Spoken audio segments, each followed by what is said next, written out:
সাংগঠনিক দক্ষতা, দায়িত্বশীলতার প্রশিক্ষণ নিয়ে আমাদেরকে সমাজ আন্দোলনে শরীক হতে হবে।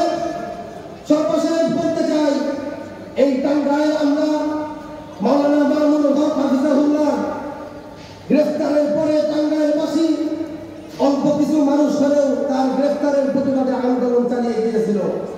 আমরা সেই সকল আন্দোলনকারী ভাইদের শুভেচ্ছা জানাই এবং বলতে চাই, আগামীতে এই টাঙ্গাইল ইনশাআল্লাহ আগামীতে বাংলাদেশ খেলাফত মজলিস এবং বাংলাদেশ খেলাফত যুব মজলিসের ঘাঁটিতে পরিণত করব ইনশাআল্লাহ। ওয়া মা তাওফীকি ইল্লা বিল্লাহ। আসসালামু আলাইকুম ওয়া রাহমাতুল্লাহ। هو الذي أرسل رسوله بالهدى ودين الحق।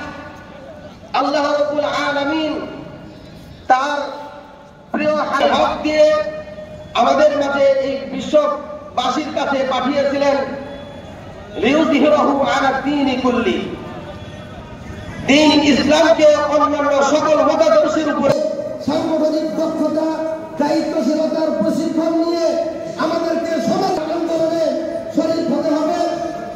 সর্বশেষ বলতে চাই, এই টাঙ্গাইল আমরা মাওলানা মামুনুল হক হাফিজাহুল্লাহ গ্রেফতারের পরে টাঙ্গাইলবাসী অল্প কিছু মানুষ হলেও তার গ্রেফতারের প্রতিবাদে আন্দোলন চালিয়ে গিয়েছিল। আমরা সেই সকল আন্দোলনকারী ভাইদের শুভেচ্ছা জানাই এবং বলতে চাই, আগামীতে এই টাঙ্গাইল ইনশাআল্লাহ আগামীতে বাংলাদেশ খেলাফত মজলিস এবং বাংলাদেশ খেলাফত যুব মজলিসের ঘাঁটিতে পরিণত করব ইনশাআল্লাহ। ওয়া মা তাওফীকি ইল্লা বিল্লাহ।